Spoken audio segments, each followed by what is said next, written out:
The biggest fear with the EIDL program has become a reality, or at least is very likely to become a reality. Program changes in the EIDL grant and loan program have been looming ever since last week. Last week, a 57-page summary of the upcoming $1 trillion infrastructure bill showed that $205 billion in funding would come from unused COVID relief funds.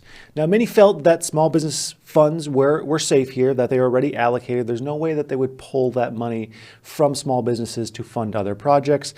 However, a quick look at the remaining budget made EIDL grants and loans a top target. So let's take a look here at this COVID money tracker, which is a very interesting website I recommend checking out.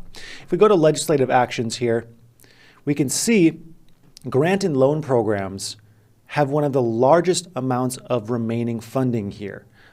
And if we expand this even further, EIDL loans has the largest amount of funding, followed by EIDL advances with one of the highest amounts of funding as well.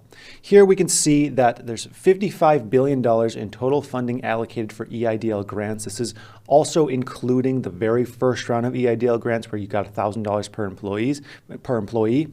And there's $23.6 billion that has been already used up. So that is a remaining $30 or so billion unused in this program. And now we have the full 2,702 page long infrastructure behemoth bill text. If you want a summary on that whole bill text, I'll have one pinned above that I spent all day working on. You want to check that out. But we have this bill text and it gives us confirmation as to what we can expect to happen.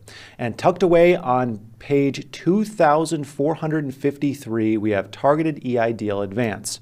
Of the unobligated balances from amounts made available under the heading Small Business Administration Targeted EIDL Advance in this subsection of gobbledygook, $17,578 million in funding are permanently rescinded from the program, which means small businesses will not receive that funding. This cuts the remaining relief down for EIDL grants, this doesn't count the loan portion, EIDL grants from $31.4 billion to around $13.9 billion in remaining relief. Now, the funding that's remaining will cover everyone who's applied. There's been huge amounts of delays for those who have already applied and have been waiting since around January or February to receive this funding. This funding is more than enough to cover all those people. At $10,000 a pop, this is the difference between an additional 3.1 million businesses getting their $10,000 grant and now 1.4 million additional businesses getting this funding.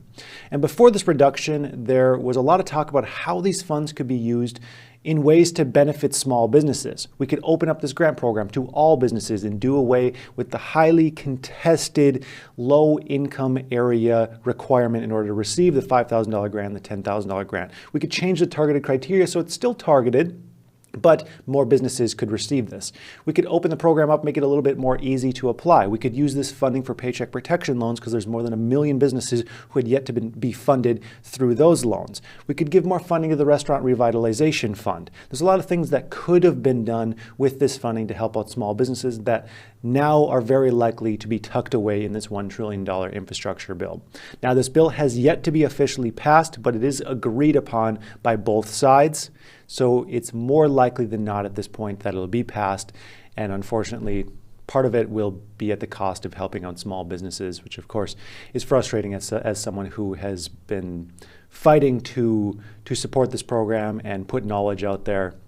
It's pretty sad, honestly, to see this, to read this, and have to react to it. So time will tell what exactly will happen, but this is what we have for now. I'd like to thank you for watching, and I hope you have a profitable day.